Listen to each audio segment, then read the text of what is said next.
What's up? What's happening, folks? Welcome back to the channel, Sports Life and Politics TV.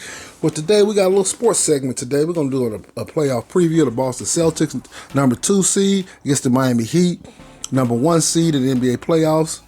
They have a 5:30 tip-off time, Pacific time. I guess that'll be 8:30 Eastern time. Injury report, we have Marcus Smart. Found out today he's out of the game. He's out for today's game. And Al Horford is also out for today's game. Miami, they have a bunch of day-to-day. Martin, Vincent, Strus, Tucker, they all day-to-day. And Kyle Lowry is out with hamstring injury. We don't know exactly how long he'll be out. For you betting gurus out there, they're giving Boston 4.5 points. Over and under is 203 points between the two teams.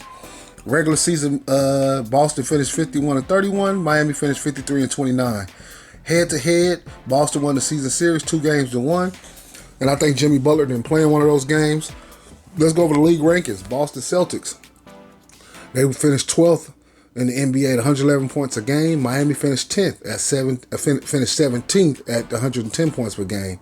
Assists per game, that favors Miami. They was 8th at 25.5. Boston was 14th at 24.8. Steals per game, that favors Miami, 7.4 to Boston ranked 19th at 7.2.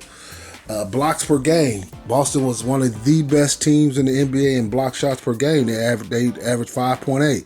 Miami finished dead last, 30th at 3.2. Rebounds per game. Boston once again finished 5th at 46.1, and Miami finished 22nd at 43.7. This ought to be a very interesting series, y'all. Boston Celtics. In my last preview series, what I did on Boston, I mentioned that the Boston Celtics, young players were young veterans now. When Kyrie Irving was there, I think Jason Tatum was a rookie. They made it to the Eastern Conference Final. That's when Gordon Hayward was on the team. Terry Rozier was on the team.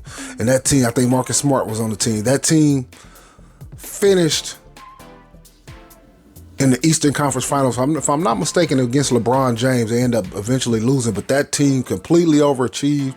And ever since then, they've been in the playoffs every year. They haven't been close to competing. But now these players are veterans now. Terry Rozier is no longer there. Gordon Hayward is no longer there. Kyrie Irving was no longer there. By the way, Gordon Hayward and Kyrie Irving was also hurt that season. That's what made that even more impressive. Jaylen Brown was in his second year, and Jason Tatum was in his rookie season. So that's what made that so impressive that they made it to the Eastern Conference Finals. But now these guys, they got some skin in the game now. Now these guys actually been playing in the NBA for a while. They've been to the playoff series, 4 or 5 years in a row. Now all of a sudden they get that thick skin, that thick playoff skin, to where you have to take advantage of every opportunity. Jason Tatum is becoming a top 5. I would say have become a top 5 player in the NBA now. Jaylen Brown is trailing right behind him. He's turning himself into a top 20 player in the NBA. Marcus Smart was Defensive Player of the Year this year. Al Horford had one big game, and that's all you need out of guys like Al Horford. One big game where he went off. Some people might say Milwaukee had injuries, but injuries are part of the game. Shit, injuries are a part of life. Nevertheless, basketball. But they took advantage of that. Antetokounmpo was coming downhill. They was able to build just enough of a wall to squeak out of that series in 7 games, and that was the end of Milwaukee. Milwaukee was last year's champs, and now they're done. Boston looked like they're ready. They look like they're ready to try to do something special. On the other side, you got the Miami Heat. Jimmy Butler, Bam Adebayo, the corner 3 specialist, 3-and-D, PJ Tucker, Tyler Hero, 6th man of the year. A knockdown shooter. These two teams are pretty much equally matched talent-wise. This first game, I'm leaning towards Miami winning this game because, like I said, Marcus Smart is out and Al Horford is out. So I would have to lean this game going towards Miami. But in this series, once again, I got this a 7-game series. Another 7-game series.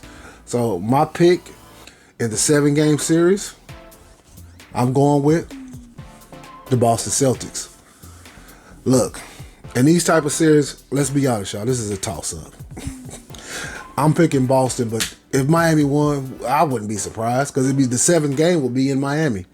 But I just think Jason Tatum, Jaylen Brown, Marcus Smart, if he can come back. And that's another thing. I don't know how injured they are and when they come back. Because if Marcus Smart doesn't play, then I would pick Miami because you need him. He's different. You don't. It's hard to win Defensive Player of the Year. So he's an intricate cog to this wheel of the Boston Celtics because they need him.